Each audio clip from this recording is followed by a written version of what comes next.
Hello बच्चों, मैं हूं तापस कुमार सिंह। स्वागत है आप सभी का हमारे इस नए वीडियो में। इस वीडियो में आज हम लोग देखने वाले हैं Indian civilisation and culture chapter का सब्जेक्टिव क्वेश्चंस आंसर। तो बच्चों, पिछले वीडियो में हम लोग जो है इस चैप्टर का समरी और ऑब्जेक्टिव क्वेश्चंस आंसर देख चुके हैं। अगर आप लोग उस वीडियो को नहीं देखे हैं, उन दोनों वीडियो को, तो जाके ज़रूर देखिए, जिसका लिंक आप लोग को डिस्क्रिप्शन में मिल जाएगा। तो शुरू करेंगे आज हम लोग पहला क्वेश्चन इस चैप्टर का। और शुरू करने से पहले आप लोग से एक रिक्वेस्ट है, अगर आप लोग हमारे वीडियोस को रेगुलर देखते हैं तो लाइक कीजिए, कमेंट कीजिए और अपने दोस्तों को भी शेयर कीजिए। अगर आप लोग नए देख रहे हैं तो चैनल को सब्सक्राइब कीजिए और बेल आइकन को ज़रूर प्रेस कीजिए। तो शुरू करेंगे हम लोग का आज पहला क्वेश्चन।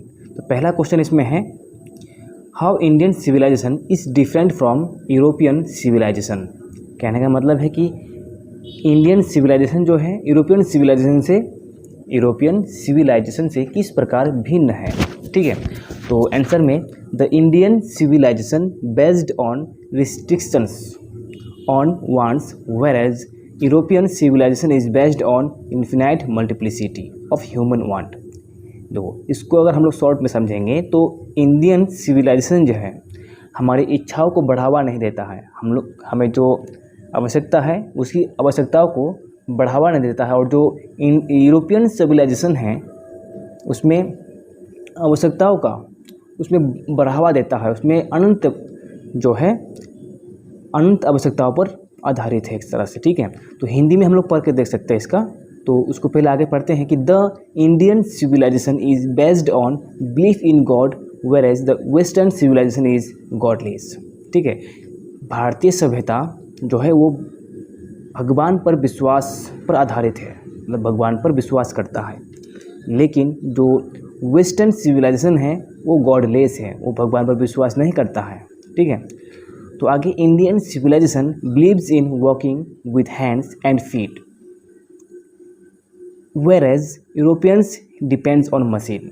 भारतीय सभ्यता अपने हाथों से, अपने पैरों से काम करना पसंद करता है। ठीक है, और यूरोपियन जो है वो मशीनों पर डिपेंड है। तो उसका हिंदी आप लोग देख सकते हैं पढ़ के, भारतीय सभ्यता आवश्यकताओं पर प्रतिबंध पर आधारित है, जबकि यूरोपियन सभ्यता मानवीय आवश्यकताओं की अनंत बहुलता पर आधारित है। भारतीय सभ्यता ईश्वर में विश्वास पर आधारित है, जबकि पश्चिमी सभ्यता जो है ईश्वर विहीन है, वो ईश्वर को मानता ही नहीं है। ठीक है, तो भारतीय सभ्यता हाथों और पैरों से काम करना पसंद करते हैं, विश्वास रखते हैं, जबकि यूरोपियन सभ्यता मशीनों पर निर्भर है। ठीक है, तो नेक्स्ट क्वेश्चन है हम लोग का, why does Gandhi say that mind is a restless bird, what makes the mind restless.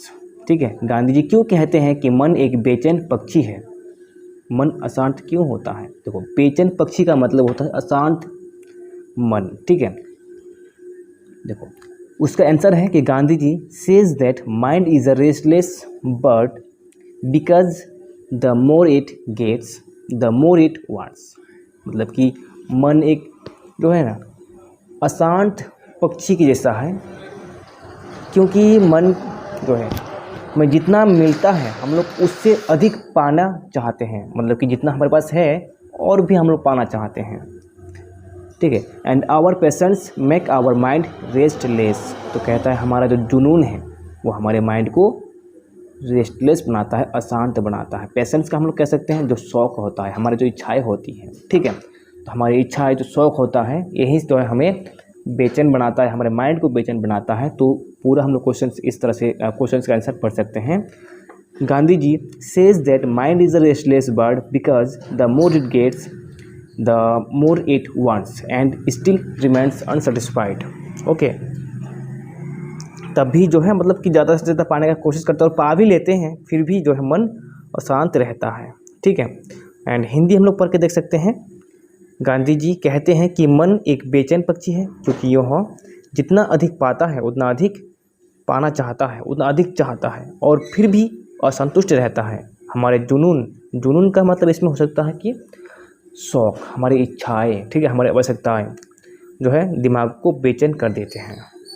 तो नेक्स्ट क्वेश्चन है हम लोग के पास। देखो बच्चों, हमने जो यहाँ पर वही क्वेश्चन को लिए हैं इसमें जो कई बार पूछा गया है। ठीक है, तो how did our ancestors view large cities, why were they satisfied with small villages. ठीक है, सवाल कह रहा है कि हमारे पूर्वज बड़े शहरों को कैसे देखते थे, किस नज़र से देखते थे, उसके बारे में क्या विचार रखते थे। ठीक है, कहने का मतलब ये है, तो वे छोटे गांव से संतुष्ट क्यों थे। तो आंसर में कि our ancestors could foresee the vices that are bound to flourish in big cities। ठीक है, तो हमारे जो पूर्वज थे वो शहरों में होने वाली बुराइयों को पहले ही भाप लेते थे, मतलब उन्हें पहले से ही पता चल जाता था कि शहरों में किस तरह से बुराइयां पनपने वाला है, ठीक है, बढ़ने वाला है। तो फिर इसमें आगे कह रहा है कि they knew that gangs, thieves and robbers, prostitution and other vices flourish in big cities।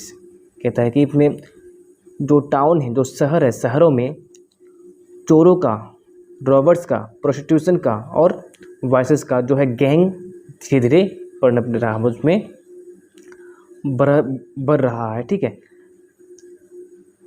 And the rich रोब the poor, and the rich रोब द पुअर, जो कहने का मतलब है कि जो अमीर है वो गरीबों को लूटता है।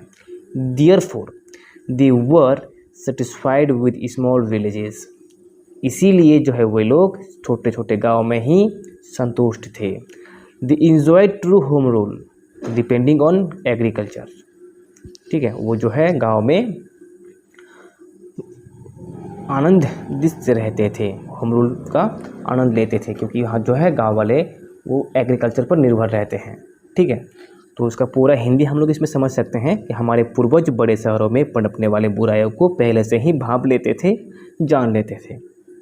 वे जानते थे कि बड़े शहरों में चोरों और लुटेरों के गिरोह, वेश्यावृत्ति और अन्य बुराइयाँ पनपती है और अमीर गरीबों को लूटते हैं, इसलिए वे छोटे गांवों से संतुष्ट थे। वे कृषि पर निर्भर होकर सच्चे होम रूल का आनंद लेते थे। ठीक है, इसके बाद नेक्स्ट क्वेश्चन है, how did ancestors enjoy true home rule, हमारे पूर्वज ने सच्चे होम रूल का आनंद कैसे उठाया। ठीक है, our ancestors enjoyed true home rule because they lived independently and followed their agriculture occupation which is free from the evil of the cities। ठीक है, हमारे पूर्वज जो है ट्रू होम रूल का आनंद लिया, क्योंकि वहाँ पर वो लोग स्वतंत्र रूप से रहता था, जो कि पूरी तरह से एग्रीकल्चर पर आधारित था। ठीक है, और वहाँ पे शहरी झगड़ों से कोई मतलब नहीं था। तो हमारे पूर्वजों ने सच्चे होम रूल का आनंद लिया क्योंकि वे स्वतंत्र रूप से रहते थे और अपने कृषि व्यवसाय का पालन करते थे, जो शहरों की बुराइयों से मुक्त था। ठीक है, तो नेक्स्ट क्वेश्चन है बच्चों, इसमें देखो कि what is the civilisation in the real sense of the term. ठीक है, सभ्यता शब्द के वास्तविक अर्थ में क्या है, तो सभ्यता जो है शब्द के वास्तविक अर्थ में है क्या, ये हमें बताना है। ठीक है, तो civilisation in the real sense is not the multiplication of our wants.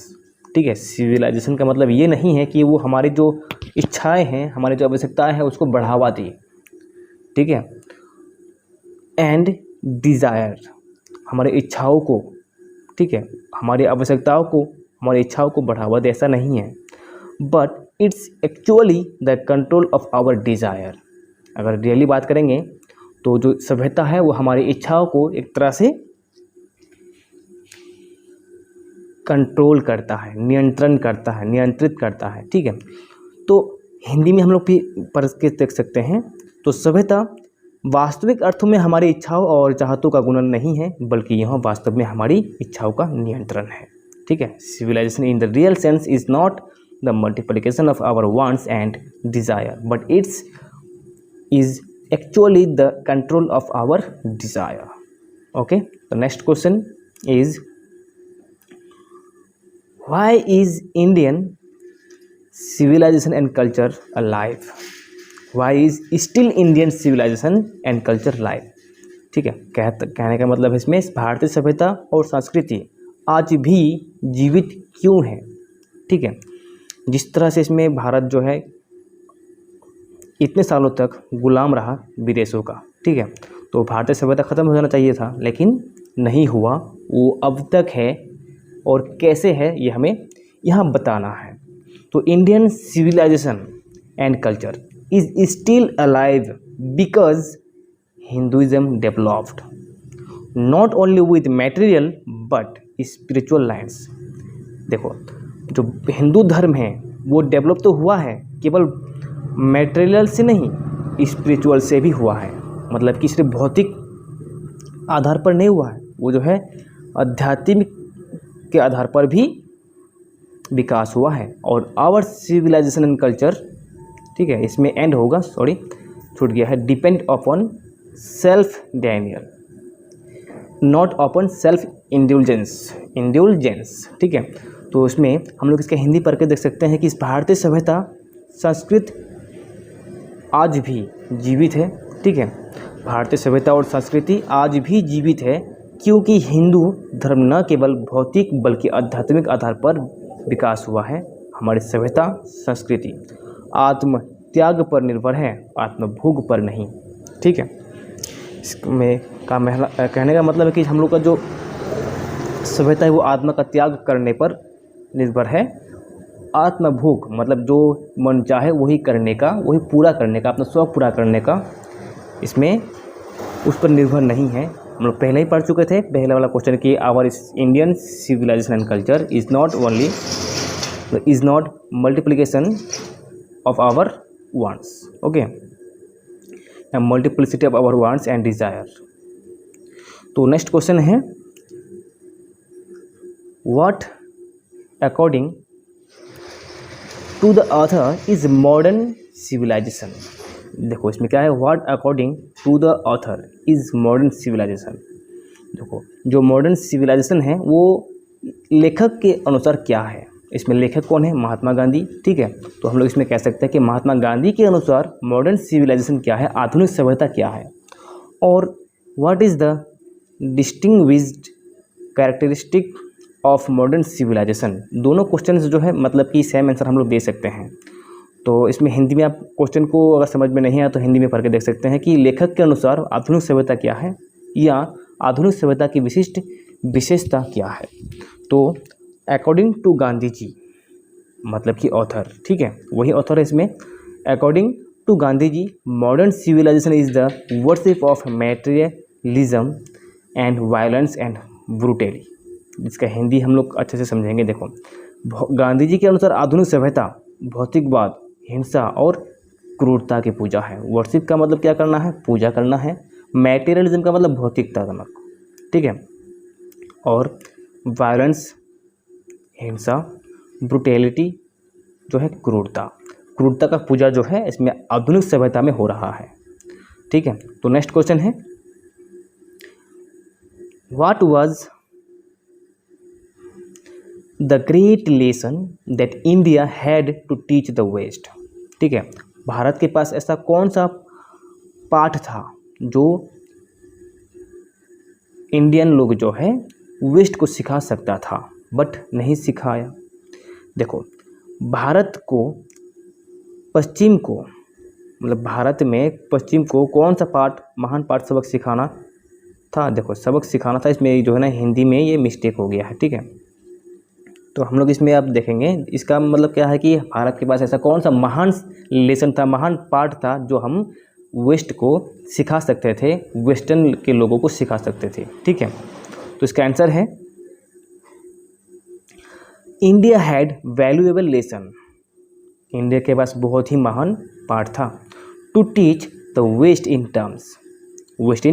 Terms of unity, ठीक है। इसमें समानता, एकता का के बारे में हम लोग सिखा सकते थे, इंटीग्रिटी अखंडता का सिखा सकते थे, ठीक है, अखंडता के बारे में, रिलीजन धर्म के बारे में सिखा सकते थे, and concept of soul and spirit, और जो आत्मा है, आत्मा और आत्मा के अवधारणाओं का जो कॉन्सेप्ट है इसके बारे में भी हम लोग जो है अंग्रेज़ों को यानी कि वेस्टर्न लोगों को सिखा सकते थे। ठीक है, तो कह रहा है इसमें India had valuable lesson to teach the waste in terms of unity, integrity, religion and the concepts of soul and spirit. ठीक है, तो इसका हिंदी आप देख सकते हैं कि भारत के पास एकता, अखंडता, धर्म और आत्मा की अवधारणाओं के संदर्भ में सिखाने के लिए मूल्यवान सबक था। ठीक है, तो ये हम लोग का इस चैप्टर का लास्ट क्वेश्चन है। ठीक है, तो इसमें है कि what is the real glory और ब्यूटी ऑफ इंडियन सिविलाइजेशन। तो कहने का मतलब है कि भारतीय सभ्यता का वास्तविक गौरव। ठीक है, ग्लोरी मीन्स हम लोग जिसको क्या कहते हैं, ग्लोरी मीन्स हम लोग मानते हैं कि गौरव होता है, और ब्यूटी का मतलब हम लोग जानते हैं सुंदर। ठीक है, ब्यूटी जो है ब्यूटीफुल शब्द से बना है सुंदर। तो कह रहा है कि भारतीय सभ्यता का वास्तविक गौरव और सौंदर्य क्या है। तो आंसर में the real beauty of Indian, the real beauty या फिर real glory of Indian civilisation is that it remains immovable. ठीक है, तो भारतीय सभ्यता है वो इमूवेबल है, वो अचल है। ठीक है, वो बदलने वाला नहीं है कभी। तो even after thousands of years it is as it should be, ये हजारों वर्षों से भी वैसा ही है जैसा होना चाहिए। मतलब कि हजारों वर्ष पहले जैसा था और आज भी वैसा ही है। ठीक है, इट हैज़ नॉट चेंज्ड, ये नहीं बदला है, इट्स नेचर, अपना स्वभाव। ठीक है, and it's sound at its foundation, और इसकी जो नींव है, फाउंडेशन, बहुत ही मजबूत है। ठीक है, तो उसमें the real beauty of Indian civilisation is that it remains immovable even after thousands of years. It is as it should be. It has not changed its nature and it is sound at its foundation. तो उसका हम लोग कह सकते हैं कि भारतीयता का असली सौंदर्य, सभ्यता यह है कि वह अचल रहती है, हजारों वर्षों के बाद भी वैसा ही है जैसा होना चाहिए। इसने अपना स्वभाव नहीं बदला, इसकी नींव बहुत ही मजबूत है। ठीक है, तो बच्चों ये हम लोग का लास्ट क्वेश्चन था, और ये वीडियो आप लोग को कैसा लगा कमेंट सेक्शन में ज़रूर बताइए। अगर आप लोग को अच्छा लगा है तो लाइक कीजिए और कमेंट कीजिए, और अपने दोस्तों को भी शेयर कीजिए। अगर आप लोग नए हैं तो चैनल को सब्सक्राइब कीजिए और अपने जो बेल आइकन है, बेल आइकन को प्रेस जरूर कीजिए। ठीक है, तो बच्चों थैंक्स फॉर वॉचिंग।